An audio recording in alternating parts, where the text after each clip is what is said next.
السلام علیکم ورحمۃ اللہ وبرکاتہ۔ الحمدللہ رب العالمین، الصلاۃ والسلام علی اشرف الانبیاء والمرسلین وعلی آلہ وصحبہ اجمعین۔ سیرت النبی صلی اللہ علیہ وسلم کے اگلے سیشن میں آج ہم پڑھیں گے بک کے پیج نمبر 342 کو، بنی فزارہ کا وفد۔ اللہ کے نبی صلی اللہ علیہ وسلم کے پاس وفود کے آنے کا سلسلہ جاری تھا۔ یہ وفد آپ صلی اللہ علیہ وسلم کی تبوک سے واپسی کے بعد آیا۔ 20 سے کچھ زیادہ آدمی تھے۔ اسلام کے اقراری اور قحط کے مارے ہوئے تھے۔ اسلام کا اقرار کر لیا انہوں نے، اسلام قبول کر لیا، اور ان کے علاقے میں قحط سازی بہت زیادہ تھی۔ آپ صلی اللہ علیہ وسلم نے ان سے ان کے علاقے کا حال پوچھا تو انہوں نے قحط سالی کی شکایت کی اور عرض کی کہ اللہ سے دعا کر دیں ہم پر بارش برسائے، اور آپ ہمارے لیے اپنے رب سے سفارش کر دیں، اور آپ کا رب ہمارے لیے آپ سے سفارش کر دے۔ آپ ذرا الفاظ پہ غور کریے گا کہ کہہ رہے ہیں آپ ہمارے لیے اپنے رب سے سفارش کریں اور آپ کا رب ہمارے لیے آپ سے سفارش کر دے۔ اللہ کے نبی صلی اللہ علیہ وسلم نے فرمایا، سبحان اللہ، تم پر افسوس، یہ کیا کہہ رہے ہو؟ میں تو اپنے رب سے سفارش کروں گا، لیکن ایسا کون ہے جس سے ہمارا رب سفارش کرے؟ ایسا کون ہے جس سے ہمارا رب سفارش کرے؟ اس کے علاوہ کوئی معبود نہیں، وہ اعلیٰ و عظیم ہے، اس کی کرسی آسمانوں اور زمین کو گھیرے ہوئے ہے، اور وہ اس کی عظمت و جلال سے اس طرح چرچراتے ہیں جیسے نیا کجاوا چرچراتا ہے۔ اب الفاظ پہ غور کر رہی ہیں، اللہ کے نبی صلی اللہ علیہ وسلم نے شرک کی تردید کتنے سخت الفاظ میں کی۔ آپ صلی اللہ علیہ وسلم نے کہا ایسا کون ہے جس سے ہمارا رب سفارش کرے؟ آپ صلی اللہ علیہ وسلم نے یہ نہیں کہا کہ ٹھیک ہے میں تو جو ہے وہ اللہ کا سب سے پسندیدہ نبی اور پیغمبر ہوں، خاتم النبیین ہوں، تو اللہ مجھ سے سفارش کرے گا۔ نہیں، اللہ سبحانہ و تعالیٰ کی شان بہت بلند ہے۔ آپ صلی اللہ علیہ وسلم کا مقام تمام انسانوں میں سے، تمام مخلوقات میں سے، تمام انبیاء کرام سے بڑھ کر ہے، لیکن اللہ سبحانہ و تعالیٰ کے مقابلے میں اس کی مخلوق کا مقام وہ نہیں ہے جو اللہ سبحانہ و تعالیٰ کا مقام ہے۔ تو اللہ سبحانہ و تعالیٰ اس کی ذات میں، اس کی صفات میں کوئی کبھی شریک نہیں ہو سکتا۔ اس کے بعد آپ صلی اللہ علیہ وسلم نے منبر پر چڑھ کر اللہ تعالیٰ سے دعا کی، اور اللہ سبحانہ و تعالیٰ نے انہیں بھرپور بارشیں دیں اور رحمت کامل سے نوازا۔ نجران کا وفد آیا، اور نجران یمن کی حدود میں ایک بہت بڑا علاقہ ہے۔ اس کی لمبائی کسی تیز رفتار سوار کے ایک دن کی مسافت کی دوری پر ہے۔ اس میں کل 73 بستیاں ہیں، اور اس میں اس وقت 1,20,000 جنگی جوان تھے جو سب کے سب عیسائی تھے۔ اب علاقے کا اس لیے مینشن کیا گیا کہ پتہ لگے کہ جس علاقے میں اسلام کا پیغام جا رہا ہے اس علاقے میں تعداد کتنی تھی بستیوں کی؟ 73، اور اس میں تقریباً 1,20,000 جنگی نوجوان تھے جو سارے کے سارے عیسائی تھے۔ اللہ کے نبی صلی اللہ علیہ وسلم نے ان کے سردار اسقف کو خط لکھا اور اسے اسلام کی دعوت دی۔ وہ خط پڑھ کر گھبرا گیا، اور پہلے جو خاص لوگ تھے ان سے مشورہ کیا، اور پھر اپنی عوام سے مشورہ کیا۔ بہترین لیڈر کی ایک خصوصیت یہ بھی ہوتی ہے کہ وہ لوگوں سے مشورہ کر کے چلتا ہے۔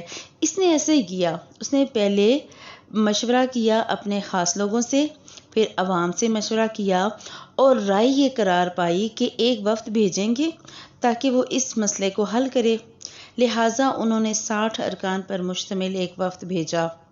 یہ لوگ اللہ کے نبی صلی اللہ علیہ وسلم کے پاس اس حالت میں پہنچے کہ دھاری دار یمنی کپڑے کے جوڑے زیب تن کیے ہوئے تھے اور انہیں گھسیٹ رہے تھے، یعنی تکبر کے ساتھ بہترین لباس اوڑھے ہوئے تھے، لیکن تکبر کے ساتھ ریشمی چادریں اوڑھ رکھی تھیں اور سونے کی انگوٹھیاں پہنے ہوئے تھے، یعنی کہ اپنے جو رتبے کا، اپنے جاہ و جلال کا، ان کے پاس جو اللہ سبحانہ و تعالیٰ کی طرف سے دیا ہوا مال تھا اس کی خوب نمائش کر رہے تھے۔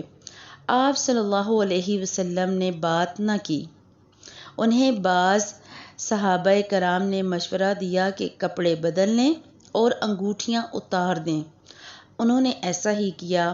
اس کے بعد اللہ کے نبی صلی اللہ علیہ وسلم نے ان سے بات کی اور انہیں اسلام کی دعوت دی۔ یہاں یہ بات جو مینشن کرنی بہت ضروری ہے، آپ صلی اللہ علیہ وسلم نے ان سے تب تک بات نہیں کی جب تک انہوں نے سونے کی انگوٹھیاں اور وہ ریشمی جو ہے وہ دھاری دار یمنی کپڑے اور جو ریشمی چادریں انہوں نے پہن رکھی تھیں، یعنی کہ ان کے لباس کی وجہ سے، ان کے تکبر کی وجہ سے۔ احادیث کے مفہوم کے مطابق مرد کے لیے سونا حرام ہے، مرد سونا نہیں پہن سکتا، چاندی کی اجازت ہے۔ اب ذرا یہاں پر غور کریں کہ ہمارے ہاں بہت سی فیملیز میں جب بچہ پیدا ہوتا ہے، بیٹی ہو یا بیٹا، اسے سونے کی ایک انگوٹھی گفٹ کے طور پہ دی جاتی ہے، چاہے وہ دادی دے اور چاہے وہ نانی دے، چاہے وہ پھوپھیاں دیں یا خالائیں دیں۔ یہ جو لڑکوں کو بھی نا سونے کی انگوٹھیاں پہنانے کا رواج ہے، اسلام اس کی اجازت آپ کو نہیں دیتا۔ آپ نے دینی ہے، آپ چاندی کی انگوٹھی دے دیں۔ چاندی مرد پہن سکتا ہے، سونے کی اجازت نہیں ہے، لہٰذا سونا اپنی بیٹیوں کو دیں، اور مردوں کو اگر دینا بھی ہے، بیٹوں کو دینا ہے تو چاندی دیں۔ اللہ کے نبی صلی اللہ علیہ وسلم کی سیرت کے اس طرز عمل سے آپ نے اپنے عمل کے لیے بات نکالنی ہے کہ ہم نے کوشش یہ کرنی ہے کہ ہم بھی ایسے لوگوں سے جو سونے سے لدے پھندے ہوں اور اپنے کپڑوں کی نمائش کر رہے ہوں، ان سے تھوڑا سا اعراض برتیں اس بات کی وجہ سے، اور انہیں بتائیں کہ اسلام میں اس کی اجازت نہیں ہے، لہٰذا اپنے آپ کو بدل لیں۔ اچھا، اللہ کے نبی صلی اللہ علیہ وسلم نے جب انہیں اسلام کی دعوت دی تو انہوں نے انکار کر دیا اور کہا کہ ہم آپ سے پہلے ہی مسلمان ہیں، یعنی کہ اسلام لانے سے پہلے وہ چونکہ عیسائی تھے، پچھلے مذہب پر تھے، اہل کتاب تھے، تو انہوں نے کہا ہم تو پہلے ہی مسلمان ہیں۔ ہر شریعت میں جب نبی کوئی کتاب لے کر آتا تو اس کے پیروکار مسلمان ہی ہوتے۔ انہوں نے کہا ہم تو پہلے سے مسلمان ہیں۔ آپ صلی اللہ علیہ وسلم نے فرمایا تمہیں اسلام سے 3 چیزیں روکتی ہیں: صلیب کی عبادت، سور کھانے کی عادت، اور تمہارا یہ خیال ہے کہ اللہ کے لیے لڑکا ہے۔ انہوں نے کہا تو پھر حضرت عیسیٰ علیہ السلام کی مثل کون ہے جو بغیر باپ کے پیدا کیا گیا ہو؟ اس پر اللہ سبحانہ وتعالیٰ نے سورہ آل عمران کی آیات نازل کی۔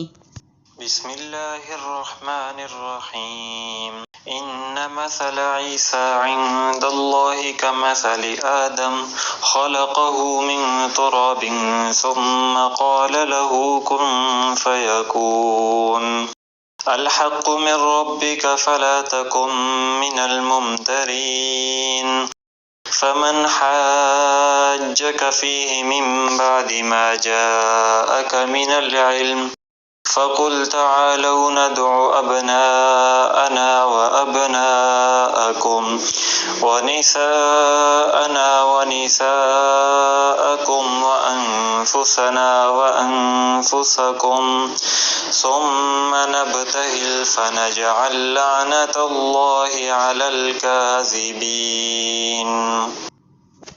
بے شک عیسیٰ علیہ السلام کی مثال اللہ کے نزدیک آدم علیہ السلام جیسی ہے۔ اللہ نے اسے مٹی سے پیدا کیا، پھر اس سے کہا ہو جا تو وہ ہو گیا۔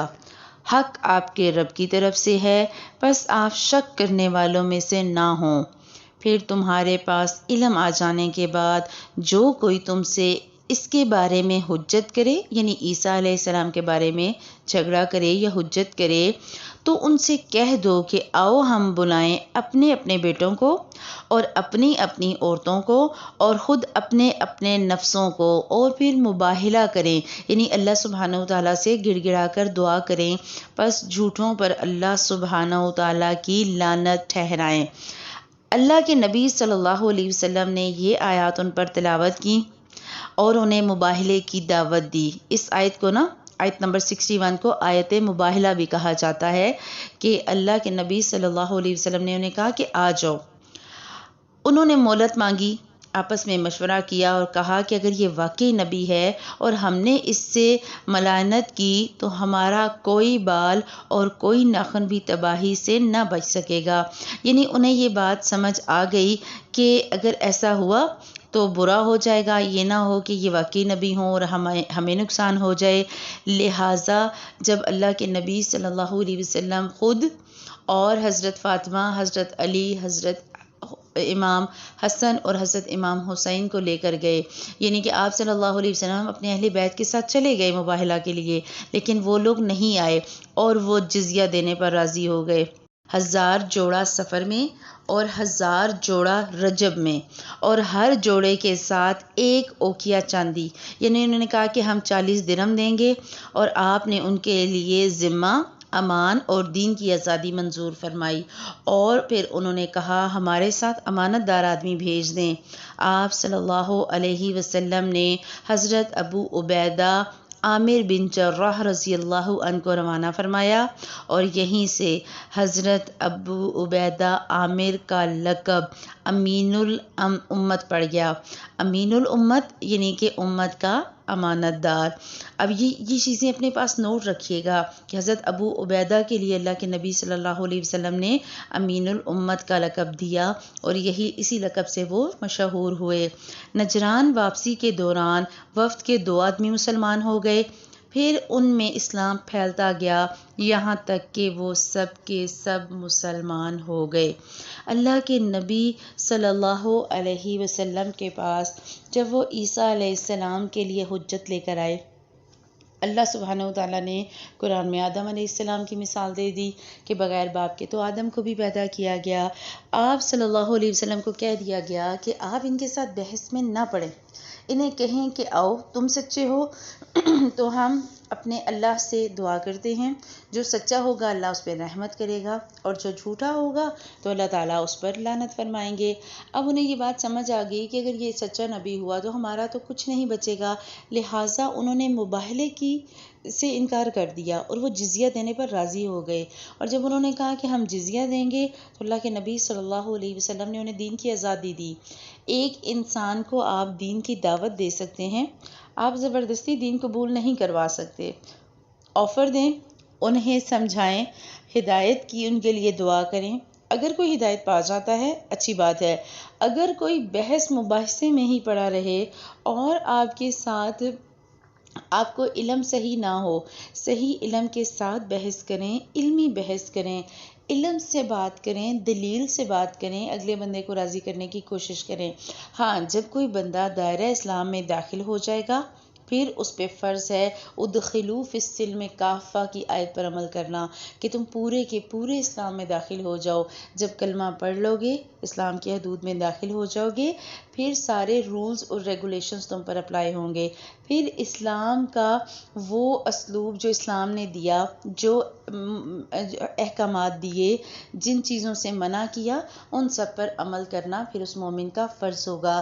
اللہ سبحانہ وتعالیٰ سے دعا کرتے ہیں اللہ سبحانہ وتعالیٰ ہمیں عمل کے ساتھ مومن بنائے، اور جو علم ہم سیکھ رہے ہیں اس علم کو ہمارے لیے بہترین نمونہ بناتے ہوئے اسے ہمارے عمل میں ڈھالے۔ سبحانک اللہم و بحمدک نشہد ان لا الہ الا انت نستغفرک و نتوب الیک۔